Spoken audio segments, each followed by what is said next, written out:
On the evening of September the 19th, 1961, the Hill family of Portsmouth, New Hampshire, undergoes a traumatic event that marks them deeply. Betty and Barney Hill are returning home from vacation when they suddenly spot an unusual illuminated aircraft in the sky. Immediately after the sighting itself, the couple are taken on board by the mysterious crew of the aircraft and are subjected to a series of disturbing tests and procedures. The Hills are the first to claim to have suffered an alien abduction, and their story has become one of the most famous and discussed cases in the history of ufology. Months after the kidnapping, Barney begins to suffer from severe anxiety, and both he and his wife are also prey to frequent and recurring nightmares. The couple turns to a psychiatrist and through numerous regressive hypnosis sessions is able to relive the kidnapping and remember the details of their terrifying experience. This documentary is an exploration of the Hill kidnapping and its lasting effects. We will analyse what happened that night in 1961 and the impact it had on the Hill family for the rest of their lives. We will also analyse the evidence and eyewitness accounts and explore the countless theories that have been put forward over the years. Discover with us the truth behind the most famous alien abduction case in history.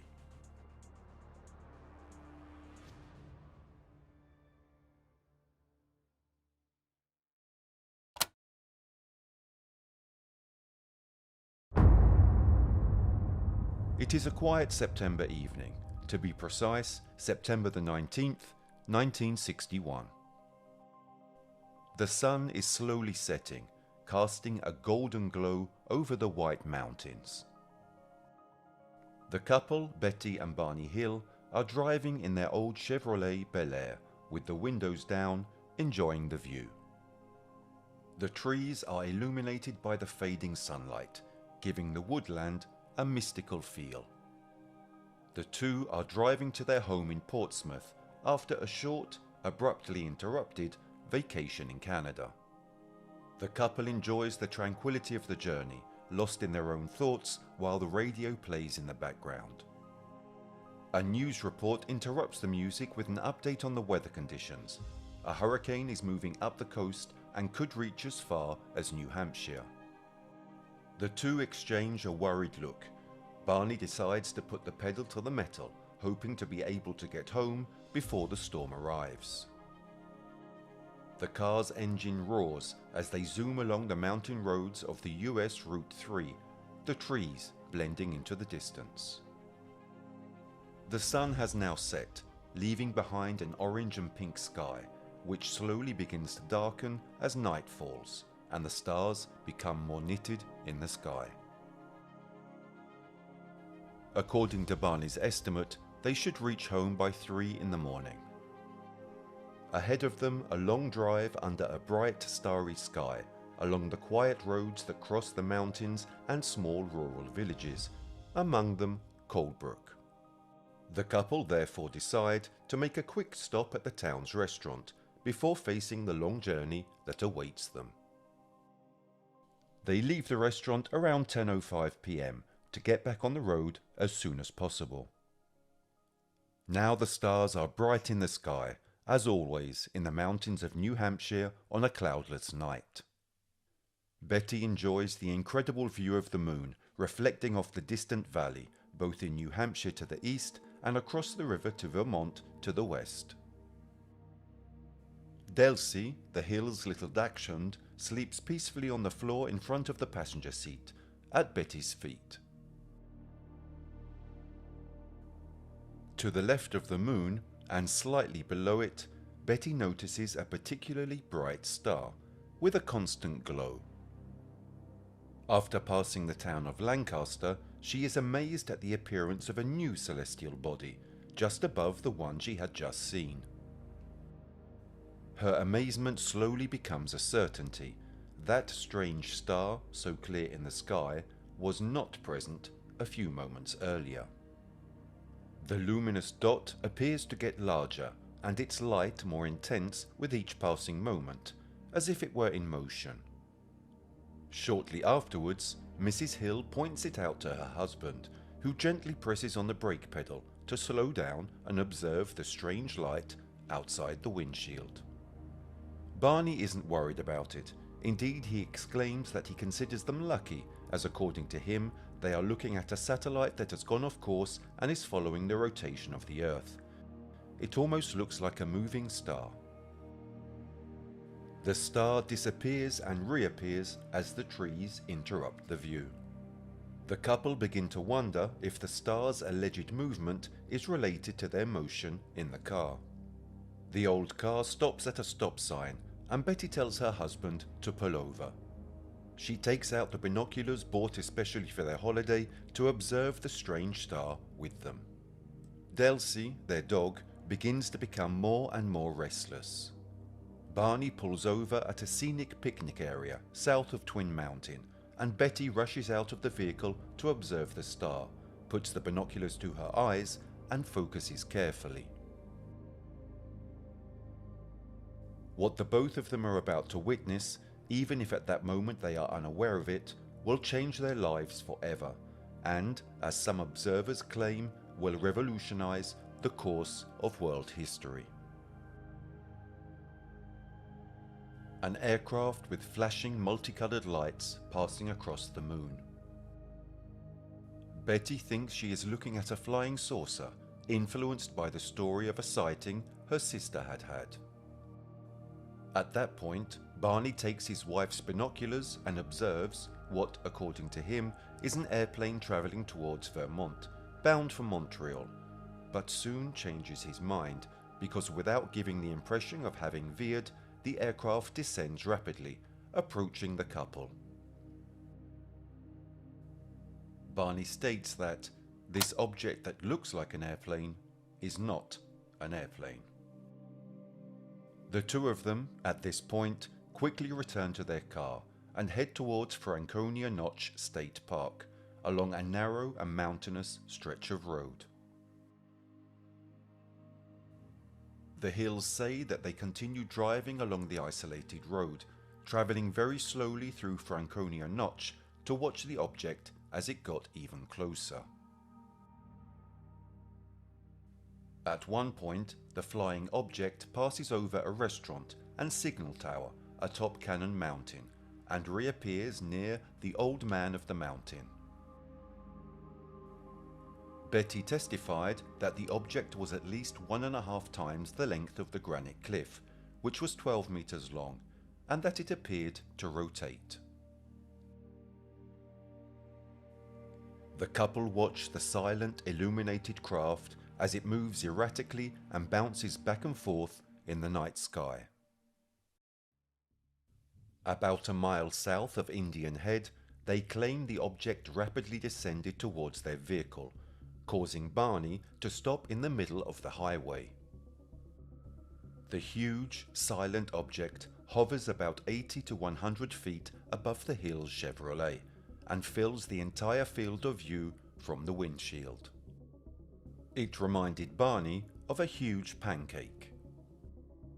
With a gun in his pocket, he walks away from the vehicle and approaches the aircraft. Using the binoculars, Barney sees 8 to 11 humanoid figures peering out of the windows of the spaceship, who appear to be watching him. In unison, all but one of the figures move towards what appears to be a panel on the back wall of the corridor surrounding the front of the spaceship.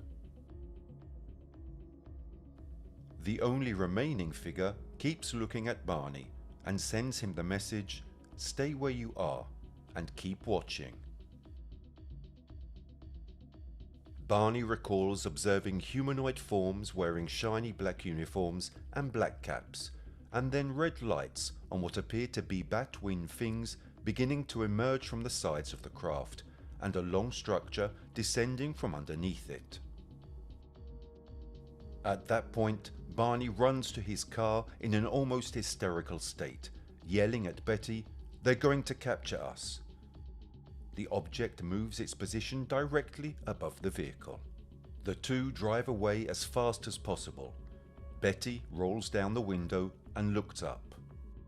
Almost immediately, the Hills hear a rhythmic series of beeps or buzzes, which they say seem to bounce off the trunk of their vehicle. The car vibrates and a tingling sensation runs through their bodies.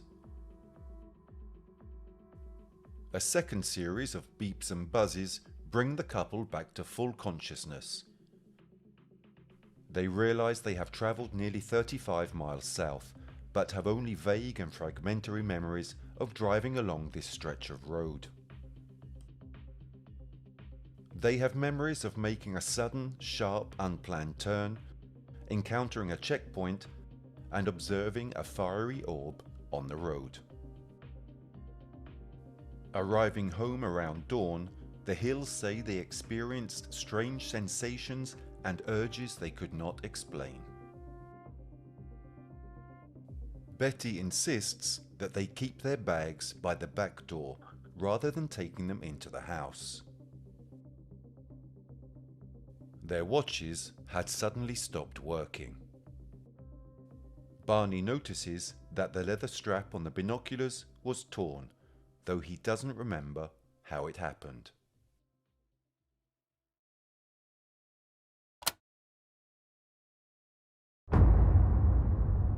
Portsmouth, New Hampshire is a port city located on the banks of the Piscataqua River. It is one of the oldest cities in the United States, famous for its historic landmarks, including old houses, colonial fortifications, and US Navy warships. An extremely peaceful place, accustomed to tourism and considered by all to be a nice place to live. Nobody would have considered it a place where such gruesome events would have occurred. From that day, the life of two ordinary people is turned upside down, bringing different elements before the critical eye of the public. One thing that is unusual for that period is undoubtedly the fact that the Hills form an interracial couple. Barney is in fact a proud member of the NAACP, the National Association for the Advancement of Colored People, a civil rights organization of the United States which began in 1909 as an interracial effort to promote justice for African Americans. While Barney is busy with the NAACP and his postal service job, Betty is a social worker, active in the local Unitarian congregation. The trip for their holidays was Barney's spontaneous idea, who, shortly before, had been assigned to the night shift of the Boston Post Office, where he worked as a sorting assistant. Though the harsh realities of the New Hampshire winter would soon be upon them, the roads would be clear and traffic would be light, the perfect conditions for a leisurely road trip. That morning, the couple playfully plan their trip over a cup of hot coffee, but Betty thinks it's an excellent idea.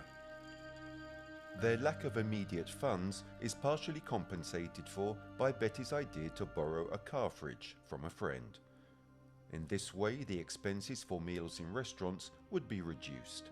They would travel leisurely, avoiding highways, make a short visit to Niagara Falls, tour Montreal, and then return to Portsmouth. But, as previously mentioned, their vacation will not turn out at all as the couple had expected. Once they get home after the incident, Betty grabs the leash and takes Delcy for a walk for some morning air, while Barney unloads the car. The chirping of the birds accompanies Betty's thoughts, which still haunt her. Barney is also thoughtful and they talk little. For a reason she can't pinpoint, Betty asks Barney to put their bags in the back hallway instead of taking them into the house. He kindly agrees and then continues to unload the car. Reaching for the binoculars, he notices something unusual. The leather strap he put around his neck the night before is torn in half. After Betty's morning walk, the two sit down at the kitchen table over a cup of coffee, but not before Barney goes to the bathroom to check his lower abdomen, which, for seemingly inexplicable reasons, is sore. After coming out of the bathroom, the two talk about what happened and decide not to tell anyone about it. The latter part of their trip remains extremely vague. They remember almost nothing of the journey from Indian Head to Ashland. They have some fragmentary recollection of the Plymouth crossing, just north of where they heard the second set of beeps. Barney is baffled and confused by the absence of sound in the strange vessel. He tries to classify it as a normal aircraft, despite its completely foreign appearance and the otherworldly feeling it aroused in him. The two, however, do remember two series of distinct beeps. Their recollections are similar, even if fragmentary, and both speak of a large, luminous, moon-shaped structure which seems to touch the road while remaining stationary under some pine trees. Betty, forcing herself to remember, thinks that Barney made a sharp left off Route 3, but she has no way of identifying where this might have happened. When they see the moon-shaped object, Barney vaguely remembers telling Betty, "Oh no, not again." Betty recalls her reaction to Barney's denial that it could have been an unidentified flying object. She thinks that's how Barney is. If something scares him or he doesn't like it, he just tells himself it never happened. Barney looks at the clothes he wore the night before and to his astonishment discovers that his best shoes are badly scuffed along their tops. For a moment he is puzzled by the numerous smudges around his trouser leg bottoms and on his socks, until he remembers walking in the open plain of Indian Head. Barney, who pays particular attention to dressing well, can't understand why the tops of his shoes are so ruined. Finally, he thinks that somewhere in that field he dragged the tops of his shoes on some rocks. He doesn't know exactly how, and pretends he doesn't care. The sudden memory of the incident in the field near Indian Head made him go to the back door and look up at the sky again. He expects something, but doesn't know what it is. He struggles to remember what happened after looking through the binoculars and running back to the car, but nothing comes to mind. During the morning, he talks about it with Betty, who presses him on why he rushed back to the car in a state of agitation, and why he thought that they would have been captured, and why didn't he hear her yell to get back into the car. Barney also feels an unexplained pain in the back of his neck. Their intention to maintain absolute confidentiality about their experience begins to waver during that same morning. Barney seems to maintain the idea that keeping their story hidden is their best option, but Betty, in light of her sister Janet's experience several years earlier, still wants to try to share it with her sister. Barney, to reassure his wife, reluctantly accepts. Betty goes to the phone and calls Janet, feeling some relief as she vents her story to an understanding listener. Janet, who has no reservations about the possibility of a UFO sighting, confirms Betty's growing feeling that the car or their clothes may have somehow been exposed to radiation. Janet reminds her sister that her next-door neighbor is a physicist, arguing that she could turn to him, asking what evidence there might be to confirm radiation exposure and whether, in fact, the object had approached the car. Betty stays on the phone waiting for her sister, who returns after a few moments. Janet reports the physicist's opinion, who claims that any ordinary compass would be able to demonstrate traces of radiation. If the compass needle were to be disturbed in contact with the surface of the car, it would confirm the vehicle's exposure to radiation. Barney's skepticism, who overhears Betty's part of the phone conversation, is steadily growing. While she hurries to find the compass, her husband decides not to cooperate. Finding the compass, Betty rushes out, ignoring the rain. She runs the compass along the wet sides of the car. The needle does not react, but as she approaches the trunk, her attention is drawn to an unusual sight. A dozen or more round shapes, each perfectly circular and about the size of a silver dollar. They are very shiny and contrast with the surface of the rest of the trunk of the car, as if the paint had been rubbed through a circular stencil. At this point, she remembers that the strange beeps they heard the night before came from the rear of the vehicle. In the emotional state Betty is in after talking to her sister, she is astounded at the sight of those strange, round, shiny marks. She carefully places the compass on one of the marks. The needle immediately begins to swing. Almost in a panic, Betty places the compass on the side of the car, where there are no strange marks, but the needle reacts normally, remaining pointed in one direction. To be sure of what she has just seen, Betty moves the compass again to one of the marks found a few moments before, and the magnetic needle starts rotating once again. Betty runs quickly inside the house to confront her sister and her husband. Janet, while her sister is experimenting with the compass, talks to the former captain of the police department of the Newton, New Hampshire area, who is visiting her home that day. He immediately suggests that the Hills notify the Pease Air Force Base in Portsmouth, an Air Force Strategic Command installation that has received a steady number of UFO reports in New Hampshire in recent months. He receives instructions on this procedure following a spate of UFO sightings in New Hampshire.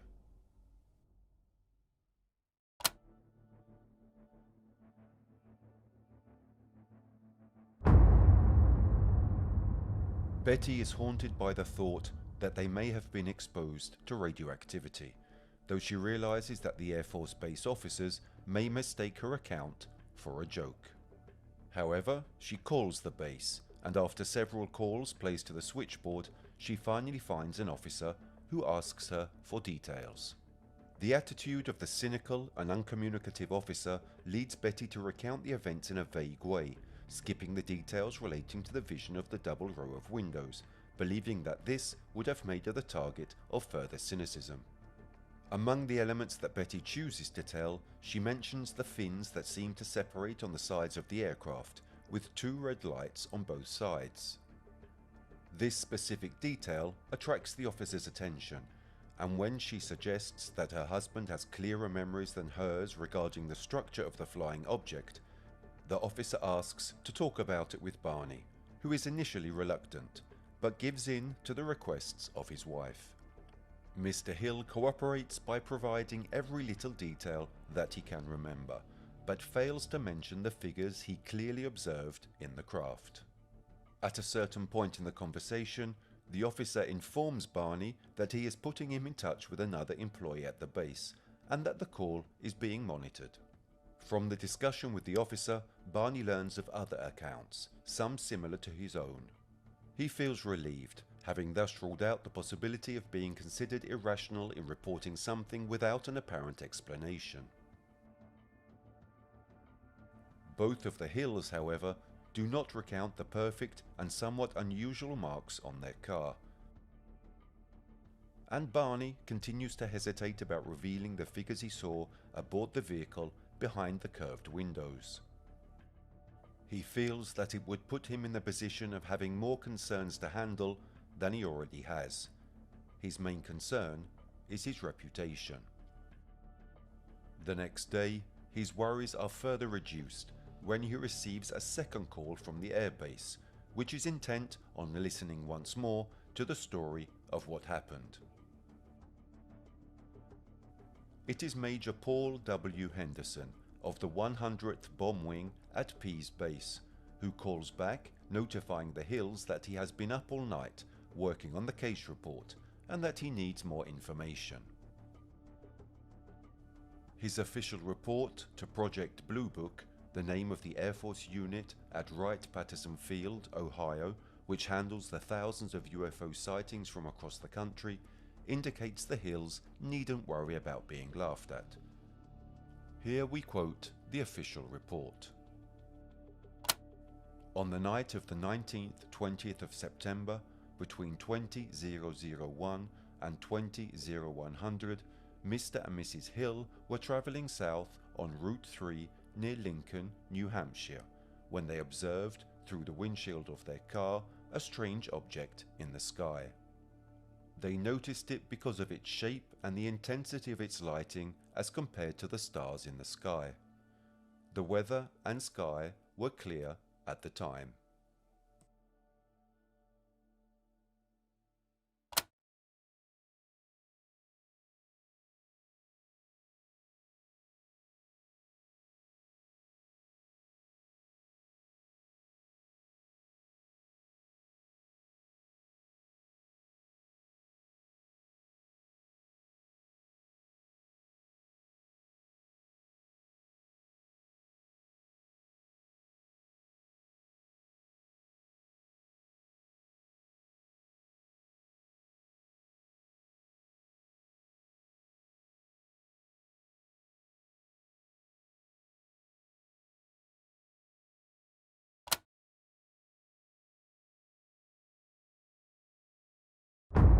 A short time later, Betty goes to the library to learn more about unidentified flying objects.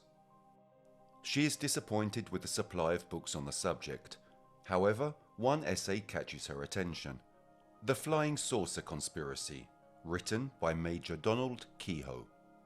Kehoe's thesis indicates that the Air Force is dedicated to discrediting all UFO sightings. A former Annapolis graduate and Marine Corps Major, Kehoe is instrumental in establishing an organization in Washington known as the National Investigations Committee on Aerial Phenomena. The committee was established to correlate and analyze every filed UFO sighting in an effort to find a solution to the mystery and to prepare the public, if necessary, to the possibility that the objects may be extraterrestrial spacecraft of unknown origin. NICAP, as Major Kehoe's organization is known, has come to the conclusion that there are basically only two explanations for the constant reporting of UFOs around the world every year. One, a widespread and currently unexplained delusion on such a vast scale that it should, in itself, be a matter of urgent scientific study.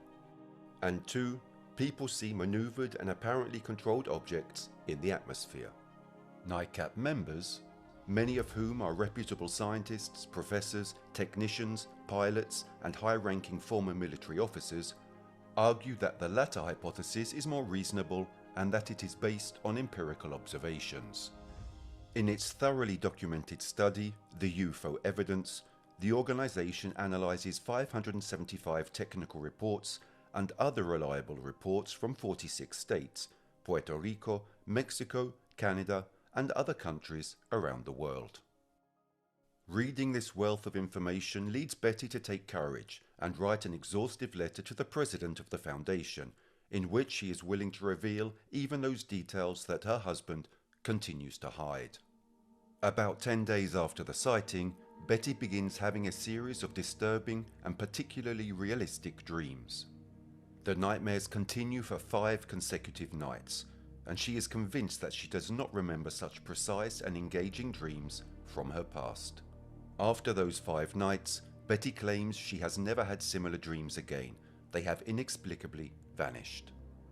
These sinister sleep trips remain so impressive and of such importance as to induce Betty to hesitate to talk about it with Barney, who is on duty during those 5 nights, remaining in the dark about his wife's uneasy sleep. One day, Betty casually mentions that she finds it difficult to sleep peacefully, having a series of worrying and intense nightmares.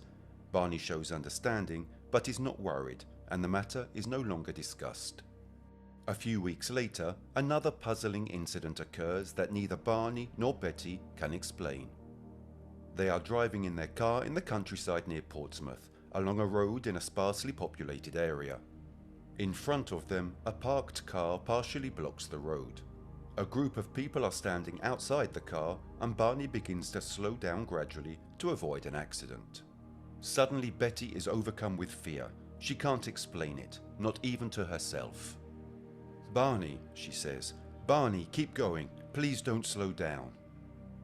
And losing all control, she opens the car door on the passenger side with the irrepressible impulse to jump out and run. Her husband is scared and tries to figure out how to help her. Betty is in a panic. Without asking any more questions, Barney accelerates as fast as possible despite the presence of pedestrians, and Betty's state of panic disappears. She has never lost control like this before. The impact of that unheard of incident remains the blurred background of their thoughts for many days to come, as well as the effect of the nightmares on Betty, which, despite being absent, continue to prevent her from peaceful rest. Realizing that Barney is trying to forget the UFO event, Betty refrains from mentioning her sleepless nights in order to avoid unpleasant conversations with her husband. However, she begins to ask some close friends for outside opinions, one of whom is a colleague of hers, who urges her to write about her dreams in hopes of exorcising her own fears. Feeling that this might ease her constant state of anxiety, Betty sits down at the typewriter, allowing those horrendous images to appear on paper in the form of frightening but helpful prose. Her dreams are unusual in subject and detail. They reveal that she encountered a strange roadblock on a lonely New Hampshire road. Figures approach the car, a strange group of individuals in identical uniforms. When they reach the vehicle, the woman falls into a state of unconsciousness. When she awakens, she realizes she is aboard a disturbing, apparently flying structure together with her husband. Here she is subjected to a thorough physical examination by what must be intelligent humanoid beings. Barney is dragged along a corridor that follows the profile of the ship. Probably he too is being used as a guinea pig. In Betty's dream, the humanoid beings reassure the couple by communicating that following the experiments, she would not have suffered any type of physical or mental damage, nor would she have remembered anything. Betty's written words about these dreams are remarkably detailed, with full descriptions of the craft, the examinations, and the strange scientists.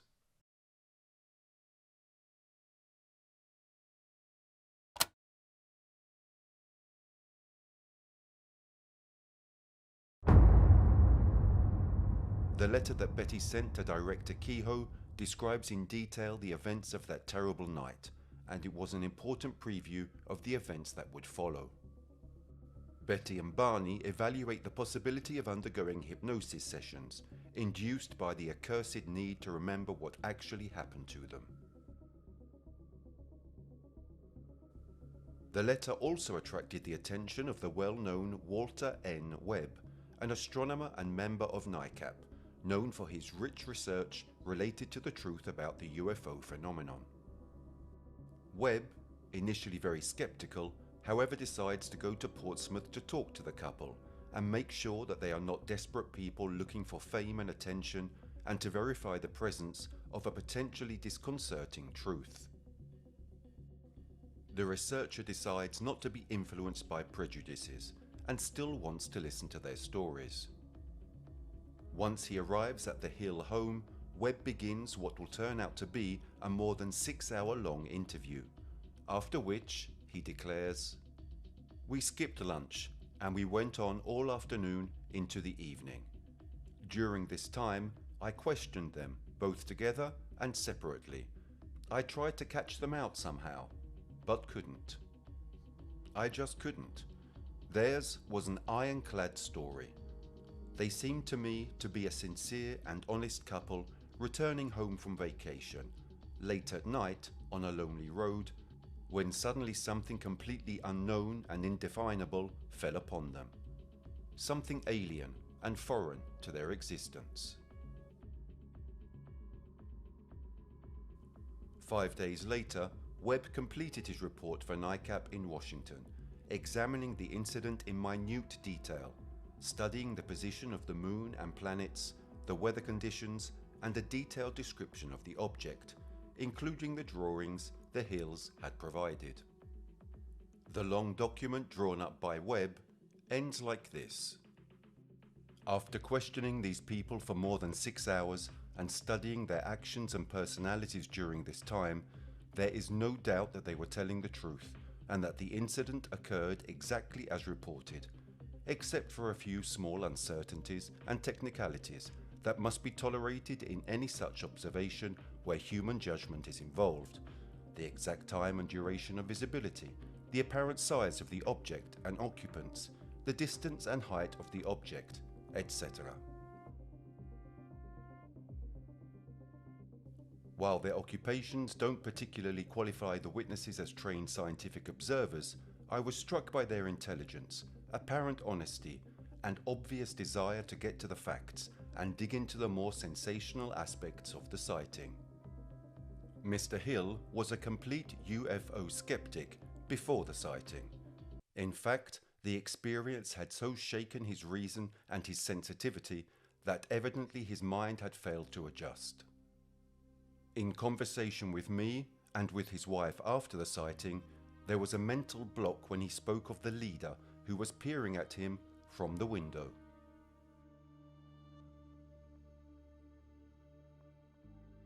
Mr. Hill thinks he saw something he doesn't want to remember.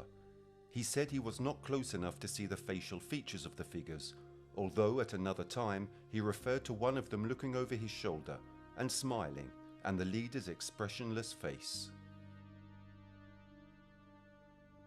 However, I think the obscuration of the observer is not of great importance. I think the whole experience was so improbable and fantastic that it testified that his mind finally refused to believe what his eyes were perceiving, and a mental block occurred.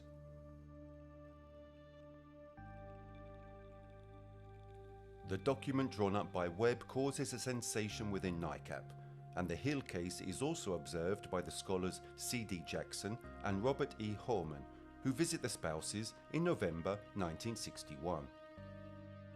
After reading Webb's initial report, Jackson and Horman formulate several questions and hypotheses for the couple. The main doubt they have concerns the duration of the trip. Although the Hills noted that they arrived home later than expected, they did not realize that they arrived home 7 hours after leaving Colebrook. When Horman and Jackson point out this discrepancy to the Hills, the pair find no explanation. This phenomenon is referred to in ufology as missing time. The spouses tell the scholars they can remember almost nothing about the 35-mile US Route 3 between Lincoln, Indian Head and Ashland.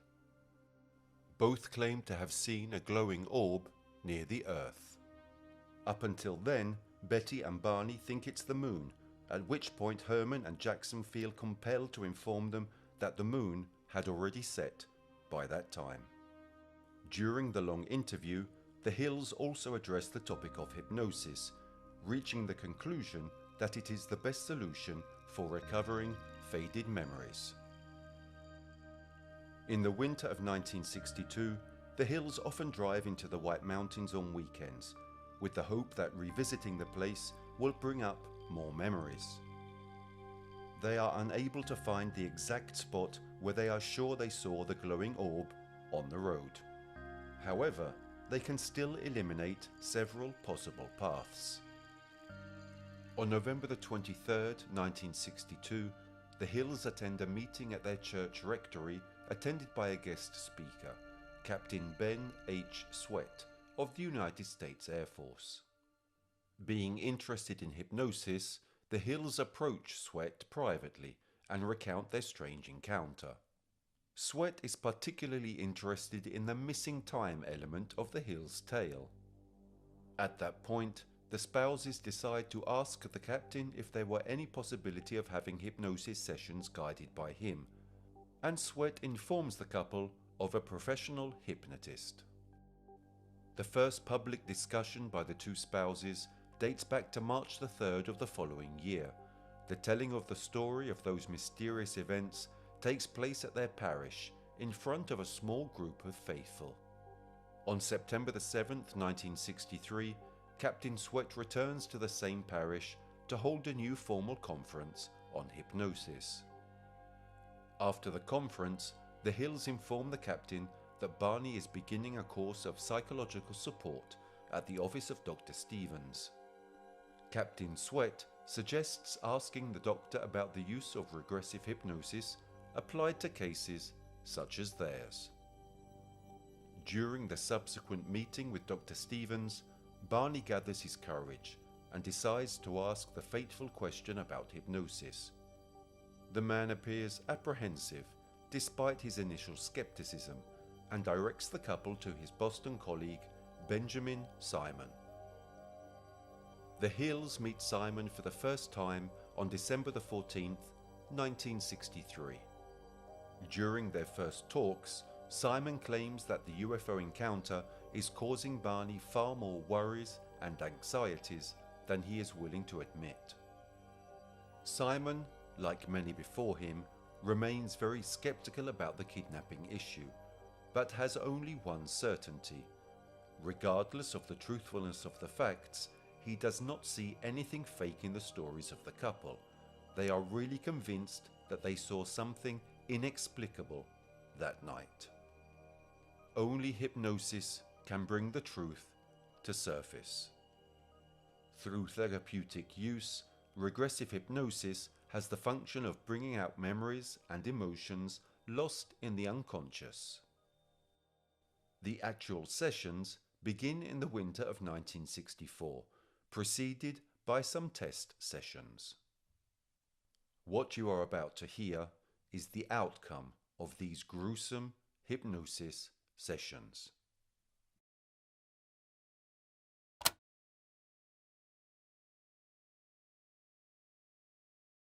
I look up through the windshield of the car and I see a star.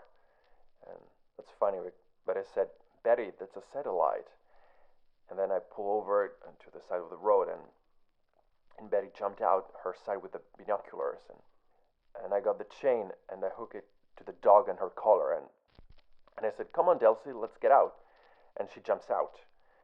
And I look towards the sky, and I look back to Delcy and walk her around to the trunk of the car.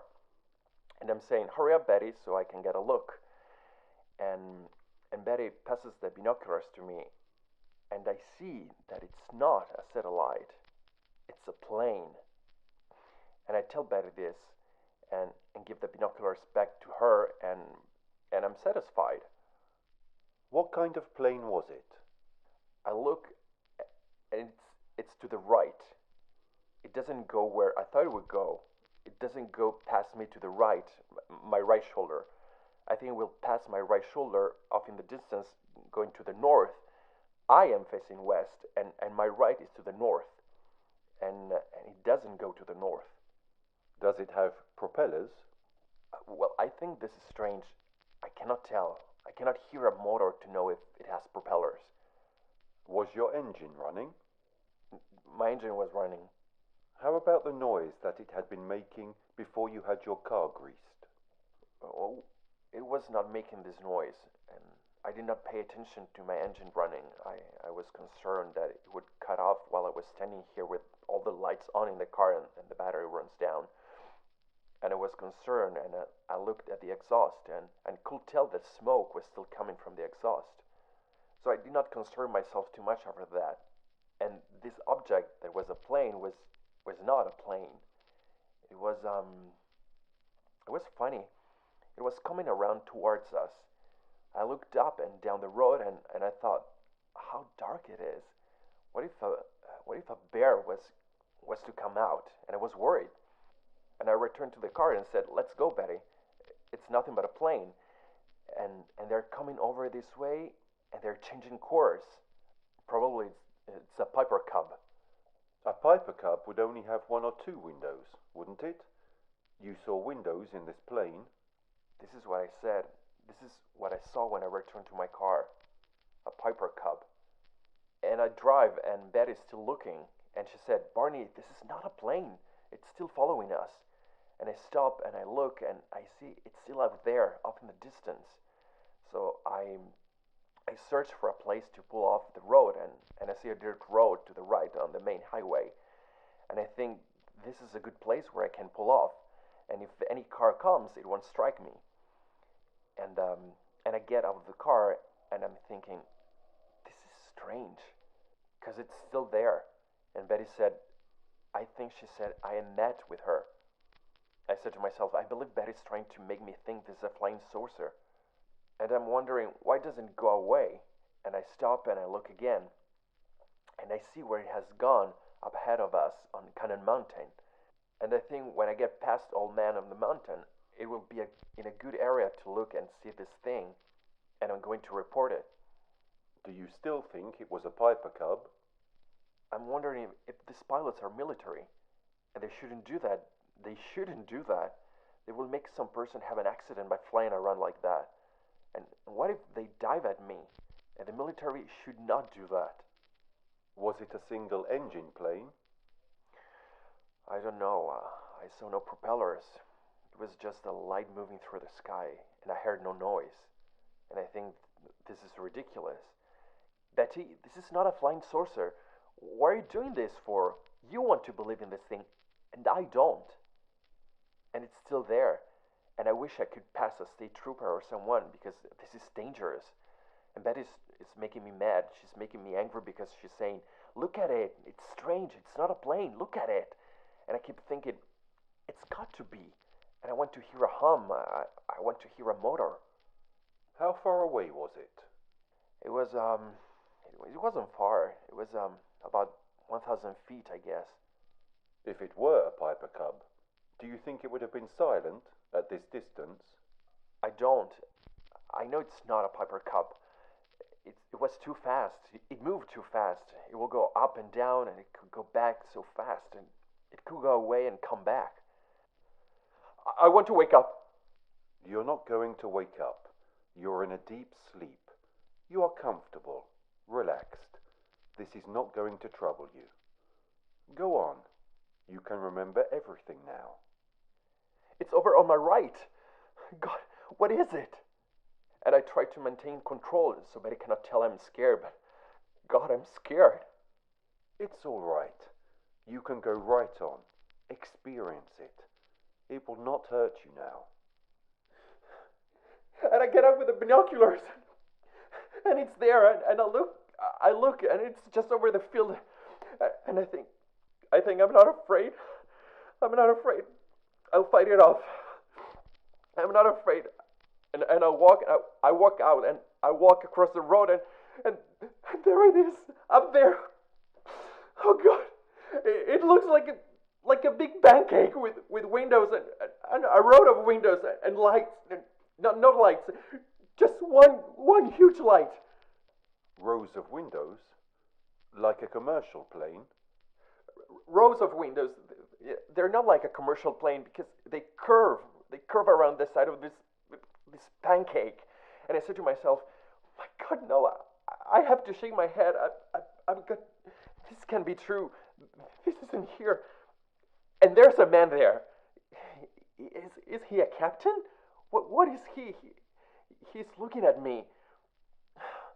Why? What do they want? What do they want? And one person looks friendly to me.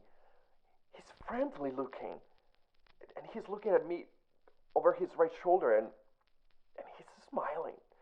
But could you see him clearly? Yes, I could. What did he look like? His face was round, and his eyes were slanted. He had a black scarf around his neck, dangling over his left shoulder, and I know this creature is telling me something. Telling you something? How? How is he getting it to you? I can see it in his face. No, his lips are not moving, and he's just telling me, don't be afraid. I'm going to be safe. Stay there and keep looking. Just keep looking and stay there. Calm down. How can you be sure he was telling you this? His eyes. I've never seen eyes like that before. You said they were friendly. Not the leaders. I said the one looking over his shoulder. How did you know the other one was the leader? Because everybody moved. Everybody was standing there looking at me, but everybody moved. These levers were in the back, or they went to a big board. It looked like a board. And only this one with a black shiny jacket and a scarf stayed at the window. Those eyes, they were in my brain. There are men standing in the road. Yeah, they won't talk to me. Only the eyes are talking to me. I don't understand. The eyes don't have a body. They're just eyes. And where are you? Are you in the car? No, I'm just suspended. And I'm just floating about. Oh, how funny. Floating about. Just floating. And I want to get back to the car. Just floating about. You're really floating about? Or is that just the way you feel? That's just the way I feel. You're still outside the car? No, I'm not in the car. I'm not near the car. I'm not in the woods. I'm not on the road. All right. We'll stop there. You will be calm and relaxed. You will forget everything that we have had in this period together, until I ask you to recall it again. You will forget everything we have talked about until I ask you to recall it again.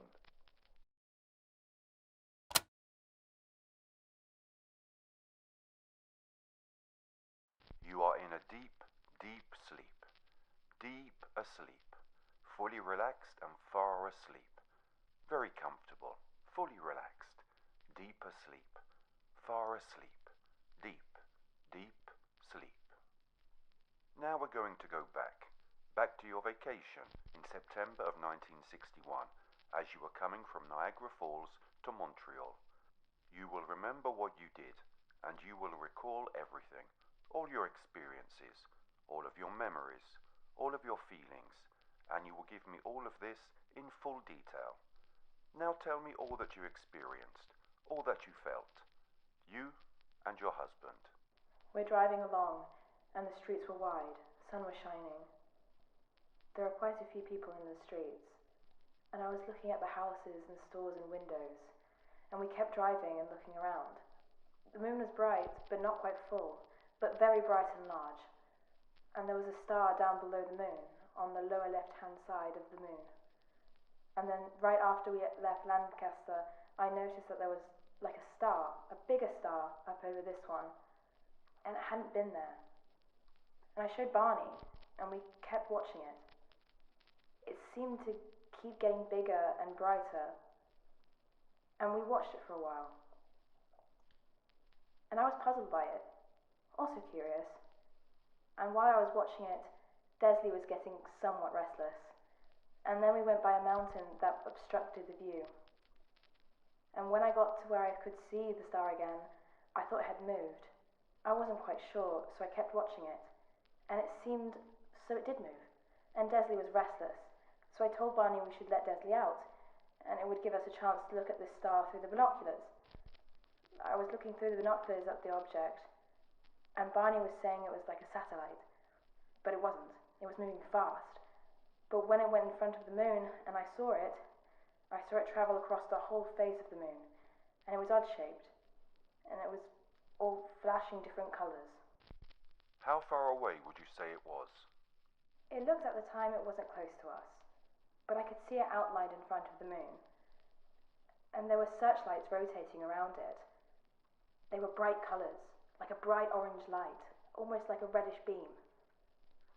I saw it go in front of the moon. I was sort of fascinated, but I kept watching.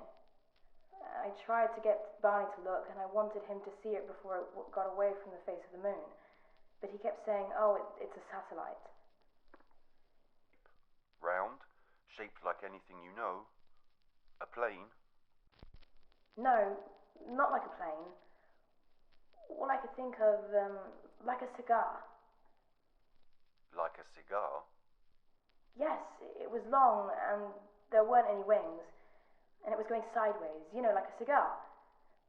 It was going from left to right. It was just like holding a cigar up to the front of the moon, with all these lights flashing around it. So then Barney looked at it, and I took the binoculars and looked again and gave them back to him. And then I went over to put Desley in the car and got in the car myself and shut the door. And then Barney came over and got in the car, and he said, "They've seen us, and they're coming this way." And I laughed and asked him if he had watched Twilight Zone recently on TV. He didn't say anything. Why did you mention Twilight Zone? Had there been anything like this on Twilight Zone? I don't know. I've never seen the Twilight Zone. But I heard people talk about this program, and I was always under the impression that it was a way out type of thing. And so when he said that they could have seen us, and that they were swinging around and coming in our direction, I thought it was his imagination, was being overactive. Barney kept saying it was heading towards us. So I thought, well, I don't know what gave him this idea, but I'm beginning to get a little curious why he felt like this. So I picked up the binoculars, and I could see it was getting closer to us and was coming in. It was turning, it was rotating, and it would go along in a straight line for just a short distance, and then it would tip over on its side and go up. I figured there must be somebody inside of the object, someone directing its flight. I just had this feeling that something is going to happen, and I don't know what it is. And I hope I won't be too afraid when it does happen. Now it was fairly close, and I could see that it wasn't spinning, because I could see that there were lights on this one side, and this gave it a blinking and twinkling effect. And then all of a sudden it stopped doing this. And I got the idea that there were lights only on one side. And then all of a sudden the object shot ahead of us and swung around in front of the car. Well, I was watching it when it did this, and it was on my side of the windshield, directly in front of me. And I looked at it through the binoculars, and I could see a double row of windows. And then, as I was watching it, I was thinking, this side has the windows, and the back of it must be in the dark. And this is why it twinkles. And while I'm sitting there, I'm amazed by all this. I don't know if Barney was laughing or crying, but he was saying that they were going to capture us. And all of a sudden, Barney said, "What's that? What's that? What's that noise?" And I said, "I don't know. All I could think of is some kind of electrical signal. Beep." I wondered, oh darn, why didn't learn Morse code? Because maybe this is the Morse code, and I don't know it. Then I thought maybe it's electrical, or maybe it's a shock. So I put my hand on the metal of the car, and I kept feeling and feeling, and I didn't feel a shock, no kind of electrical shock. But the whole car was vibrating. I was afraid when I saw the men in the road. Men in the road? There were these men standing in the highway, and I wasn't too afraid when I saw them. They were standing there, and I thought, well, they weren't so awful. There was, I don't know, they were just, I wasn't too afraid when I saw them. And they were just, I couldn't get a good look at them. But then I thought, well, are they in the car? A broken down car? What are they doing here? And these men started to come up to the car. They separated, they came into groups, and they started to do that. I got really, really scared. And the car motor died, and the car stopped. And then they started to come towards us. He tried to start the car, and it wouldn't start. And the men are coming towards us, and I thought, well, I can get away from them if I get the car door open, and I can run in the woods and hide. And I'm thinking of that, and I put my hand on the car door to open it, and the men come up and they open it for me. And then this man, these men,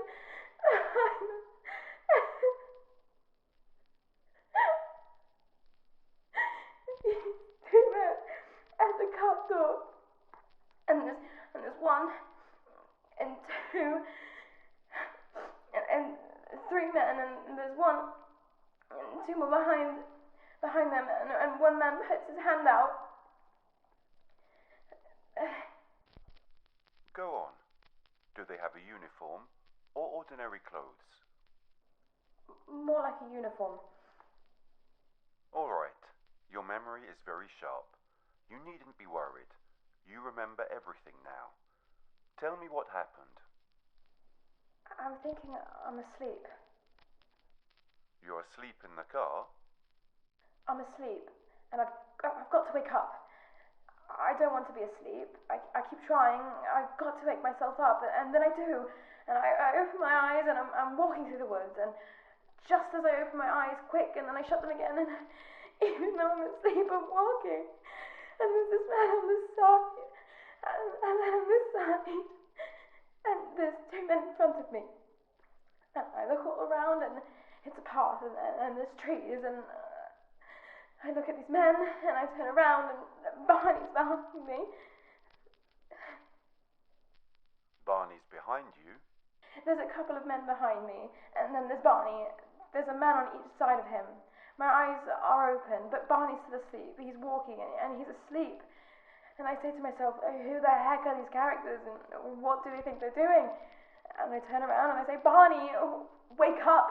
Barney, why don't you wake up? And he doesn't pay any attention. He keeps walking and going a little bit further, and I turn around and I say his name again, Barney, wake up! And he doesn't pay any attention. And the man walking beside me says, oh, is his name Barney? And that's where I looked at this man, and I figured it's none of his business, so I didn't speak to him. Then we keep walking, and I try to wake Barney up again. I keep saying, Barney, wake up, and he doesn't. So the man asks me again, is Barney his name? And I wouldn't answer him. So he said, don't be afraid. You don't have any reason to be afraid. We're not going to harm you. We'll just take you and Barney and put you in the car, and you'll be on your way back home in no time. He was kind of assuring in a way, and so we kept walking, and we came to a clearing, and I wish it were lighter so I could get a better picture of it, but there was a ramp to the door. The object was on the ground. The object was on the ground? They're taking me up to the object, and I don't want to go on it. I don't know what's going to happen if I do. I don't want to go, and Barney's no protection. He's sound asleep, and I don't want to go on it. He's sound asleep. What was he doing? Walking along, or was somebody supporting him? Yes, there's a man on each side. Sort of, his eyes arc shut, and he doesn't hear anything I say, but he's standing on his own 2 feet, and he's in a daze, and they're sort of directing him, helping him along, and he's quite a bit taller than the other men. He's taller than the men?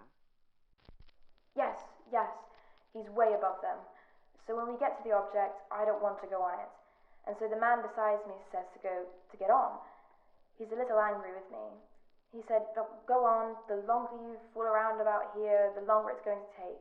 You might as well go on and get over with it, and get back to your car. We haven't got much time either. So he and one of the others each take my arm, and I get sort of a helpless feeling. There's not much I can do at this point, but to go on with them. So I go up the ramp, I go inside, and there's a corridor to the left. We go up the corridor, and there's a room. And they stop to take me in the room. I'm standing in the doorway, and I turn around, and I'm waiting for them to bring Barney in, but they don't do it. They lead Barney right past the door where I'm standing. So I asked them, what are you doing with Barney? You bring him in here where I am. And the man said, no, we only have enough equipment in one room to do one person at a time. So if we took you both in the same room, it would take too long. So Barney will be all right. They're going to take him into the next room. And then as soon as we get through testing the both of you, then you will go back to your car. You don't have to be afraid. So I watched them take Barney into the next room. And I go into this room, and some of the men come in with this man who speaks English, and they stay for a minute. I don't know who they are. I guess maybe they're the crew, but they only stay for a minute, and the man who speaks English is there, and another man comes in. I haven't seen him before. I think he's a doctor, and they come in the door. There's a stool, and they put me on it. I sit on the stool, and I have a dress. My blue dress is on, and they push up the sleeve of my dress, and they look at my arm there. They both look at my arm, and then they turn my arm over, and they look at it here, and they rub, They have a machine, I don't know what it is. They bring the machine over and they put, I don't know what kind of machine, it's something like a microscope, only a microscope with a big lens. And they put, I have an idea where they're taking pictures of my skin. And they both looked through this machine here, and then they were talking. I don't know what they were saying, I couldn't understand that part, what they were saying. Then they took something like a letter opener, only it wasn't, and they scraped my arm here. And there was like little, you know how your skin gets dry and flaky sometimes? Like the little particles of your skin? And they put, there was something like a piece of cellophane or something, plastic, and they scraped and they put this and that came off the plastic. Then the man who spoke English, well, they both spoke English here, the man who brought me on this contraption is the one who took this, and he took this plastic and he rolled it all up and he put it in the top drawer. And then they put my head there like a dentist, well, not like a dentist, something like, you know, the brace of a dentist chair. You have this thing that holds your head, I don't know, it seemed to pull out the back of the stool, something or other, and they put my head in that. So I'm sitting on the stool and there's a little bracket and my head is resting against this bracket. And the examiner opens my eyes and he looks in them with a light, and he opens my mouth and looks into my throat and my teeth, and he looks in my ears and he turned my head and he looked in this ear, and he takes like a swab or a Q-tip, I guess it is, the one they use on babies, and he cleans it out. He puts it in my left ear and he puts it in on another piece of this material, and the leader takes it and rolls it all up and puts it in the top drawer too.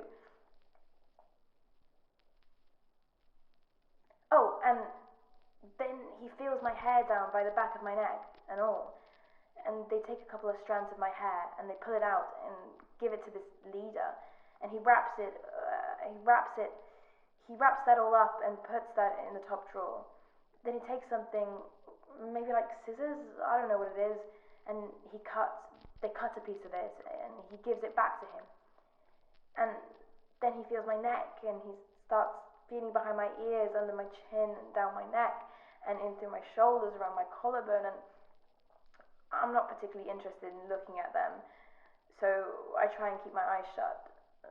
But no, I do open, and not all the time, just to give myself a little relief. While I'm not looking at them, I shut my eyes, and then he takes something and he goes underneath my fingernail, and then he, I don't know, probably manicure scissors or something, and he cuts off a piece of my fingernail. And then the doctor, the examinator, says he wants to do some tests. He wants to check my nervous system. Over the stool, and sort of in the middle of the room, there's a table, some kind of table. It's not very high, so I lie down on the table on my back, and he brings over this, how can I describe it? They're like needles, a whole cluster of needles, and each needle has a wire going from it. I think it's something like a TV screen, you know? When the picture isn't on, you get all these kind of lines, something like that. And so he puts me down on the table, and they bring the needles over, and they don't stick them in me. No, not really like a sticking needle in a person, but they touch me with needles, and it doesn't hurt. They roll me over on my back, and the examiner has a long needle in his hand, and I see the needle, and it's bigger than any needle I've ever seen before. And I ask him what he's going to do with it. It won't hurt me. And I ask him, and Lai said he just wants to put it in my navel, and and I tell him, no, it will hurt. Don't do it. Don't do it. And I'm crying, and I'm telling him it's hurting. It's hurting. Take it out. Take it out. I don't know why they put that needle into my navel. Because I told them they shouldn't do it. I said, why did they put that needle in my navel? And he said it was a pregnancy test. And I said, I don't know what they expected, but there was no pregnancy test here. And he didn't say any more. Because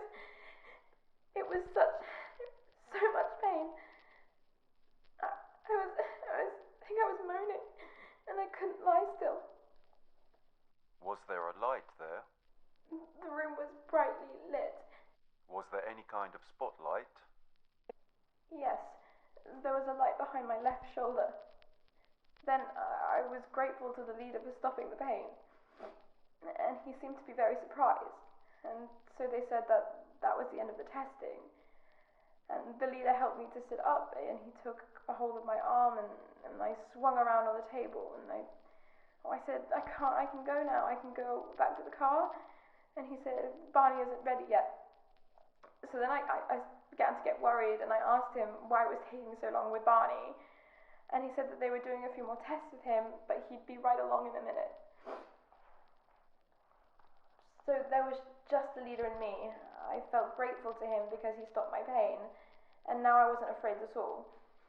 And so I started talking with the leader, and I said to him that this had been quite an experience. It was unbelievable, that no one would ever believe me, and that most people didn't know he was alive. And what I needed was some proof that this had really happened. So he laughed, and he said, what kind of proof did I want? What would I like? And I said, well, if you could give me something to take back with me, and then people would believe me. So he told me to look around, and maybe I could find something I would like to take, and I did. And there wasn't much around, but on the cabinet there was a book, a fairly big book. So I put my hand on the book and I said, could I have this? He told me to look in the book, and I did, and it had pages, it had writing, but nothing like I'd ever seen before.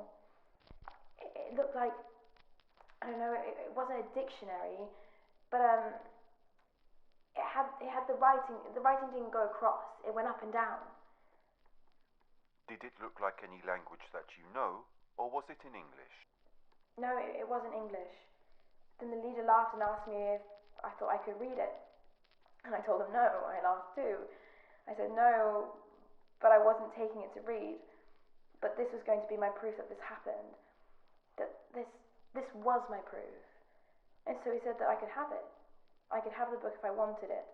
And I picked it up, and I was delighted. I asked him where he was from, because I said I knew he wasn't from Earth, and I wanted to know where he came from. And he asked me if I knew anything about the universe, and I told him no. I knew practically nothing. He went across the room and to the head of the table, and he did something. He opened up. It wasn't like a drawer. He sort of did something. And the metal of the wall, there was an opening. And he pulled out a map and asked me if I'd ever seen a map like this before. And I walked across the room, and I leaned against the table, and I looked at it. And it was an oblong map. It wasn't square.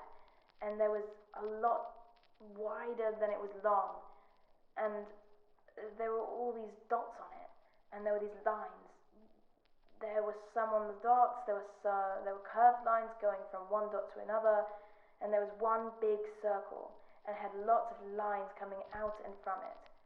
A lot of lines going to another circle quite close, but not as big. And there were heavy lines, and I asked them what they meant, and they said that the heavy lines were trade routes, and that the solid lines, were places they went on occasion.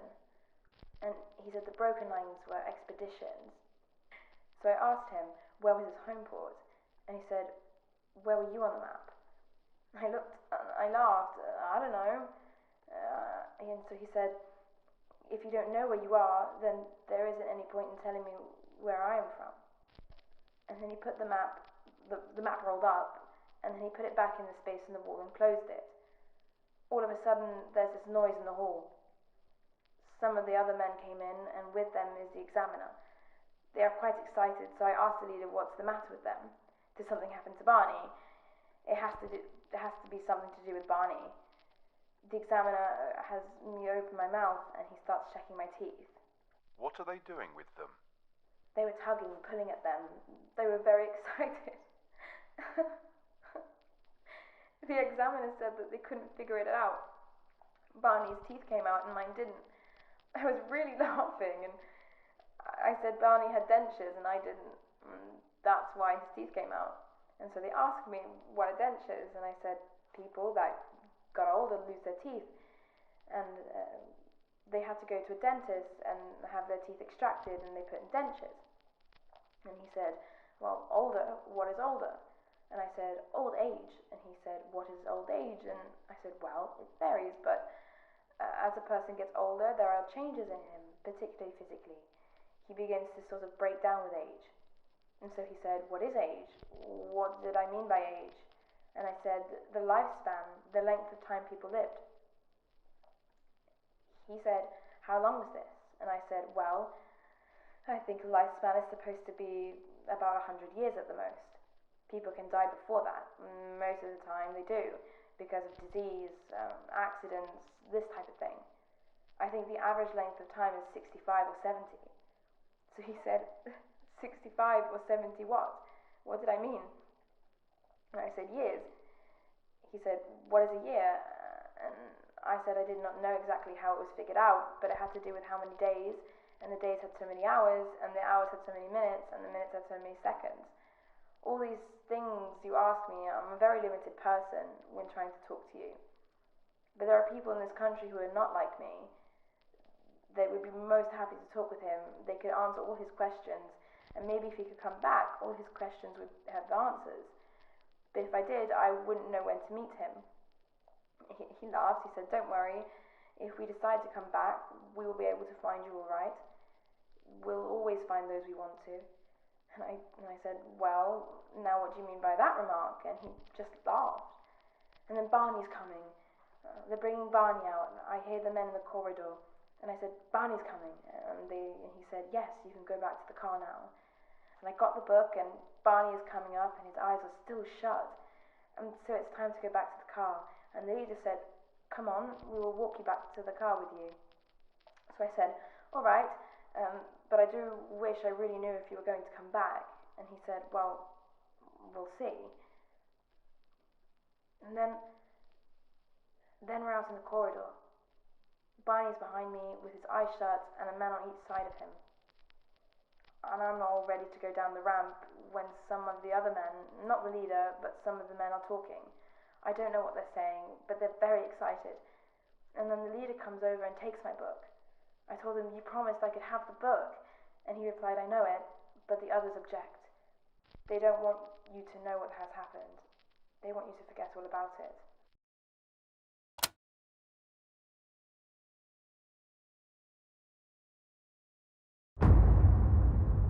At this point, Simon suggests to Betty, after hypnosis, to draw a copy of the star map. Although the map she saw had many stars, she draws only the one she is sure of. The map consists of 12 major stars connected by lines and 3 minor stars, forming a triangle. Betty argues that the stars connected by solid lines form trade routes, while dashed lines refer to less travelled stars. The images you can see are the results of the drawings. The Interrupted Journey book containing this creepy news story is read by the teacher and astronomer Marjorie Fish, who wonders if these drawings can somehow be deciphered so as to be able to discover the origin of these mysterious creatures. Assuming that one of the 15 stars on the map should represent the Earth's sun, Fish builds a 3-dimensional model with thread and beads of nearby and similar stars to our sun capable of allowing life on nearby planets. Basing the stellar distances on those published in 1969 in the Gliese star catalogue and studying thousands of observation points over several years, the only one that seems to match Betty Hill's map is attributable to the double star system observation point of Zeta Reticuli, about 39 light-years from Earth. Fish, at this point, manages to track down Webb, the NICAP investigator who first interviewed the couple. Webb, shocked by the discovery, sends the star map to the editor of the famous magazine Astronomy, Terence Dickinson, who accepts its publication. The subject shakes and enlivens the world for years to come. Time passes and there are endless theories for and against the veracity of Betty's map and the location of Zeta Reticuli. Statistician David Saunders argues that the possibility of a match between 16 stars of specific spectral type among the thousands of stars closest to the Sun is at least 1,000 to 1.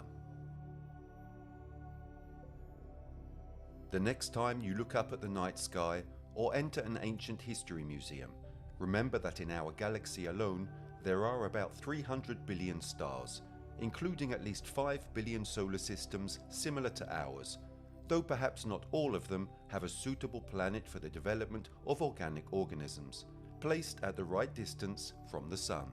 We can therefore calculate that of these 5 billion, at least 10 million could have these characteristics, and among these 10 million, at least 1,000 could have seen the development of a bacterial life form, which, in the worst case scenario, on at least 50 planets, could have evolved into multicellular life forms and intelligent organisms. From this it has been calculated that in the worst case, the possibility that technologically advanced civilizations and alien multicellular organisms exist in our galaxy is equivalent to about 0.1%. This doesn't seem much, but if multiplied by the approximately 500 billion galaxies that are estimated to exist, it becomes, in the most pessimistic hypothesis, 50,000. 50,000 technologically advanced civilizations currently exist in the universe. The next time you look at the night sky observing the celestial bodies, remember that they may be observing you too.